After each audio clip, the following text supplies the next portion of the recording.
So Uber drivers earn less than $8 per hour, says new report from gig worker advocacy group. Now this is in Canada, right? But nobody works for $8, right? And when Dara comes out on Bloomberg and says that drivers are earning on average $39 per hour, then a few weeks later he said it was $36 per hour. Watch the end of this video. I'm going to add a little bit of humor just for Dara, right? Because I do not know where you get those numbers from, Mr. Dara Khosrowshahi. But Uber Technologies drivers in the Toronto area earn an average of $7.90 an hour, well below Ontario's minimum wage of $15.50, which is about what California gets, after costs associated with using their personal cars for work are deducted from their pay. According to a new report by the advocacy group Rideshare TO. The report estimates that these costs, which include payments for things such as fuel, car insurance, and maintenance, amount to at least $12 an hour for a typical driver. Excluding all the expenses, the average wage of an Uber driver in Toronto is about $20 an hour, according to the report. The figure does not account for tips, right? Not even factored in here. The wages and employment status of gig workers in Canada, including Uber drivers, has become a hotly debated issue. That is particularly true in the country's largest cities, which are increasingly dependent on this class of workers for ride sharing and delivery service. There are about 250,000 people working as delivery couriers and passenger drivers across the country, according to the latest data from Statistics Canada. But they are not considered employees under labor laws, and as a result are not entitled to benefits that come with being an employee, such as a minimum wage, sick days, and unemployment insurance. I'm pretty damn sure that will come in the near future in Canada. The report compiled for Rideshare TO by Waterloo, Ontario-based independent researcher Tom Slee relied on data from the City of Toronto, the Canada Revenue Agency, and Uber itself. I had to piece together from several sources because it is notoriously difficult to know how much Uber actually pays its drivers according to jurisdiction. Now, anybody trying to do a survey or do research, if you have a topic, come to me. I'll make a video. We'll collect data for you. I've done that before for different universities that have used that data, and we have the audience. So, why not hear it directly from drivers? And that's an invite to anybody that wants to conduct research, right? I'm very much a research pro, marketing research. I do it for all my companies because it gives incredible data. So I trust that they've done their homework well if they come up with a figure of $7.90 per hour, right? Because they are right. You have to factor in all those other expenses.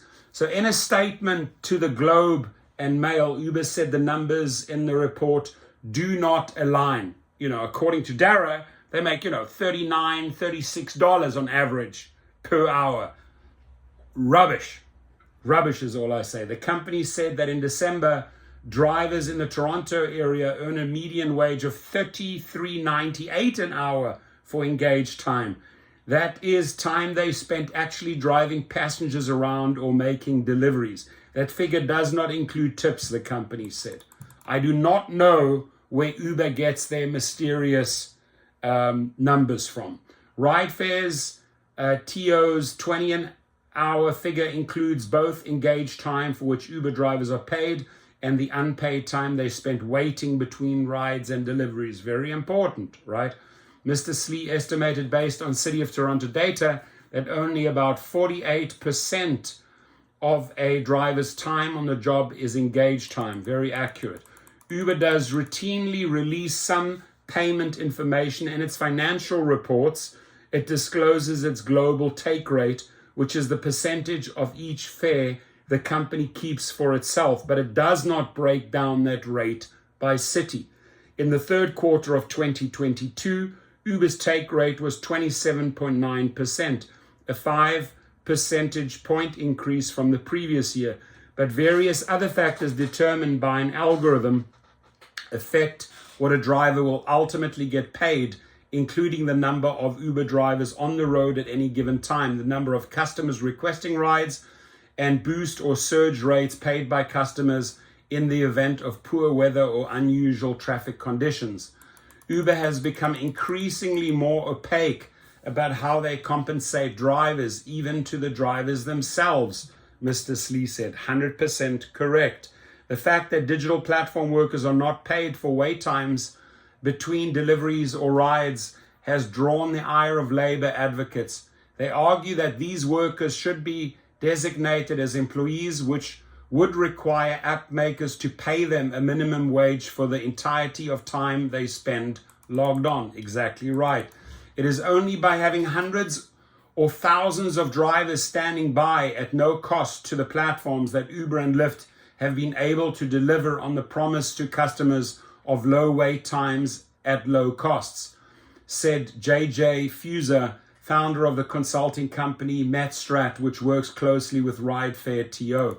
Uber has said imposing a minimum wage for all hours spent driving, including waiting time, would complicate workers' ability to be logged on to multiple other gig work apps at the same time, such as Lyft and DoorDash. Having the flexibility to work at any time on various different platforms is a key reason people sign up to be Uber drivers and delivery couriers, the company has said.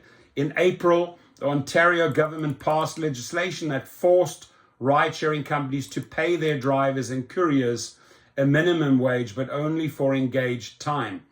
An internal presentation by the province's Ministry of Labour to Uber representatives and labour advocates from this past December, which was obtained by the Globe and Mail, showed that Ontario is considering enforcing tech platforms to pay workers a minimum wage higher than the $15.50 standard to account for wait times.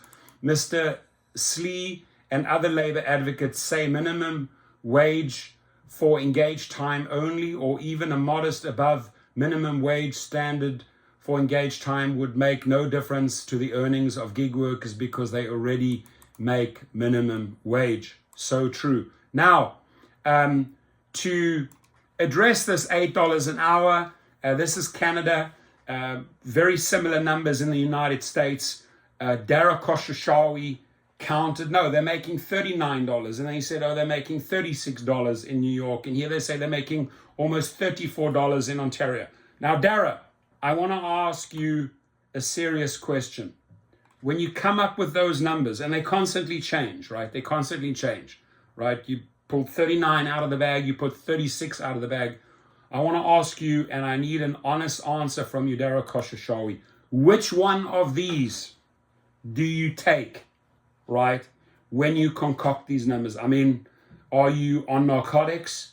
Are you on coke? Are you on inhalants? Are you maybe just like seeing numbers and you on these hallucinogens? Are you maybe even on amphetamines, right?